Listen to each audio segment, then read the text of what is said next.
2024 జరగబోయే సాధారణ ఎన్నికల్లో ప్రధానమైనటువంటి అన్ని రాజకీయ పార్టీలు ముస్లిం మైనార్టీలకు సంబంధించినటువంటి వారిని ఓట్లు సీట్లుగా వాడుకొని పక్కకు లేకుండా వాళ్ళు విడుదల చేసినటువంటి మేనిఫెస్టోలో ఏవైతే ఆచరిస్తారో అవి ఎన్నికల మేనిఫెస్టోలో చేర్చాలని చెప్పి ఇన్సాఫ్ తరఫున ఈరోజు స్థానిక ఓటింగ్ నందు ఆ డిమాండ్లను డిస్ప్లే చేయడం జరిగింది. ప్రధానంగా ఈ యొక్క ముస్లిం మైనార్టీకి సంబంధించినటువంటి వారికి సప్లాన్ రూపొందించి అమలు చేయాలా, అలాగే వేల కోట్ల రూపాయలు విలువ చేసేటువంటి ఒక్కోటి ఆస్తులు సైతం ఈరోజు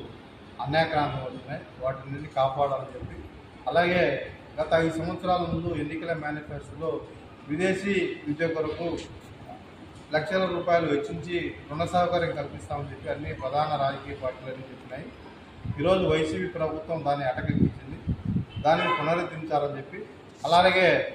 ముస్లిం మైనార్టీలందరికీ మైనార్టీ కార్పొరేషన్ ద్వారా రుణాలు అందించి ఆదుకోవాలని చెప్పి, అలాగే వాళ్ళకి ఇస్లామిక్ బ్యాంకును ఏర్పాటు చేసి వడ్డీ లేని రుణాలు కూడా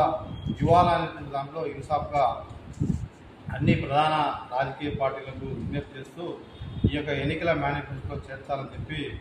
ఇన్సాఫ్ తరఫున విజ్ఞప్తి చేస్తుంది.